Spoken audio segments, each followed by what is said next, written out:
नमस्कार। शब्दकोश के चुनावी समाचार में आपका स्वागत है। मैं मोहनलाल मोदी आज बात करूंगा भोपाल की दक्षिण पश्चिम विधानसभा सीट की। जिक्र बतौर यहाँ हुजूर का भी नाम आना प्रस्तावित है। सबसे पहले हम बात करेंगे कि यहाँ टक्कर किस किस में है और इसका स्वरूप वर्तमान में क्या रूप अख्तियार किए हुए है। तो हम बता दें कि दक्षिण पश्चिम भोपाल विधानसभा क्षेत्र से कांग्रेस ने मध्य प्रदेश शासन के पूर्व जनसंपर्क मंत्री पीसी शर्मा को अपना प्रत्याशी बनाया है, जबकि भारतीय जनता पार्टी ने मध्य प्रदेश भारतीय जनता पार्टी के महामंत्री भगवान दास सबनानी को यहां मैदान में उतारा है। और ये भगवान दास सबनानी पीसी शर्मा को टक्कर देने का पूरा प्रयास कर रहे हैं। पीसी शर्मा की ये परंपरागत सीट है, ऑलरेडी यहाँ चुनाव लड़ चुके हैं, यहाँ चुनाव जीत चुके हैं, चप्पे चप्पे से वाकिफ हैं, इसलिए उनके लिए यहाँ चुनाव प्रचार एक सहज प्रक्रिया के तहत दिखाई दे रहा है। जबकि सबनानी परिस्थितिवश यहाँ प्रत्याशी है, वो इसलिए भी क्योंकि बताया जाता है हुजूर जो विधानसभा क्षेत्र है, इस हुजूर विधानसभा क्षेत्र में कांग्रेस ने नरेश ज्ञानचंदानी को अपना प्रत्याशी बनाया है। नाम से ही जाहिर है कि वे सिंधी समुदाय से आते हैं और उनका सिंधी समुदाय का होना यहाँ बड़ा महत्वपूर्ण बन गया है। कारण ये है कि जो हुजूर विधानसभा क्षेत्र है उसमें एक बहुत बड़ा हिस्सा है बैरागढ़ का। बैरागढ़ में सिंधी समुदाय का बाहुल्य है और बाहुल्य ही नहीं है, ये जो समुदाय है ये व्यवसायिक दृष्टि से आर्थिक दृष्टि से काफी मजबूती लिए हुए है। लिहाजा इस समुदाय को नजरअंदाज करके कोई भी पार्टी न चुनाव लड़ सकती है न चुनाव जीत सकती है। अब हुआ क्या है यहाँ पर कि भाजपा प्रत्याशी जो कि रामेश्वर शर्मा है, निसंदेह जुझारू प्रत्याशी हैं, लेकिन जब सामने नरेश ज्ञानचंदानी कांग्रेस से हैं तो यहाँ पर अब भाजपा प्रत्याशी को परेशानी आना स्वाभाविक है, क्योंकि जैसा कि मैंने कहा हुजूर विधानसभा क्षेत्र में सिंधियों की बाहुल्यता है। बड़ा क्षेत्र बैरागढ़ से भी जानते हैं, सिंधियों की मैक्सिमम बड़े बड़े व्यापारिक प्रतिष्ठान है वहाँ, वे एक सामूहिक रूप से वहाँ पर निर्णय लेने में सक्षम समुदाय के रूप में जाने जाते हैं।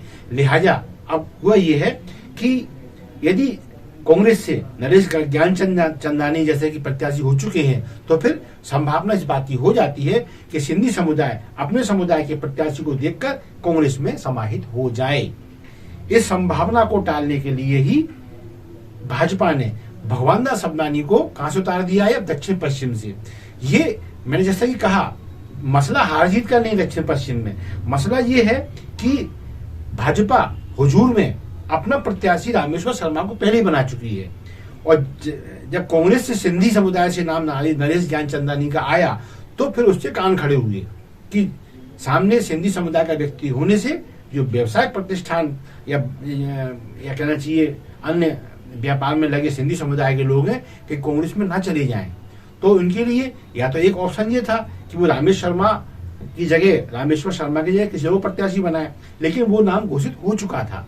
नाम बदलना नए विवाद को जन्म देने के समान था। लिहाजा भोपाल से कहीं ना कहीं से एक सिंधी प्रत्याशी को उतारना भाजपा की मजबूरी बन गया, क्योंकि कांग्रेस पत्ता फेंक चुकी थी हुजूर विधानसभा क्षेत्र में। तो उस पत्ते का जवाब देने के लिए पार्टी ने अब पूरी तरह संगठन कार्य में लगे हुए भगवान दास सबनानी को अब दक्षिण पश्चिम में उतार दिया है, ताकि कल को सिंधी समुदाय ये न कह पाए कि भाजपा ने हमारे समुदाय की अनदेखी की है और कांग्रेस ने हमें अनुग्रहित किया है, इसलिए हम कांग्रेस में जा रहे हैं। बस इसी दावे को कहना चाहिए निस्तेज करने के लिए भाजपा ने भगवान दास सबनानी को उतार दिया है दक्षिण पश्चिम से, जो अब पीसी शर्मा को टक्कर देने की पूरी कोशिश कर रहे हैं। अब बात ये आती है कि यहाँ वर्तमान परिदृश्य क्या है। तो जैसा कि मैंने पहले ही कहा कि सबनानी जी का चुनाव लड़ने का मन था या नहीं था, ये जो विभिन्न समाचार माध्यम है उनको देखकर कभी ऐसा लगा नहीं। भाजपा कार्यालय में भी जब कभी रूबरू हो गए तो ऐसा कभी कोई लॉबिंग, कभी कोई ऐसा इच्छा का वातावरण दिखाई नहीं दिया कि वो चुनाव लड़ना ही चाहते हैं और नहीं लड़ेंगे या नहीं लड़ाया गया तो फिर ये हो जाएगा। ऐसा कोई परिदृश्य भाजपा में कभी उत्पन्न नहीं हुआ भगवान दास सबनानी की ओर से। लेकिन जब मैंने जैसा कहा कि ये मजबूरी का नाम सबनानी है दक्षिण पश्चिम में, तो अब उनके सामने एक ही अब चैलेंज है, कैसे न कैसे वो पीसी शर्मा को टक्कर दे जाएं, सम्मानजनक टक्कर दे पाएं।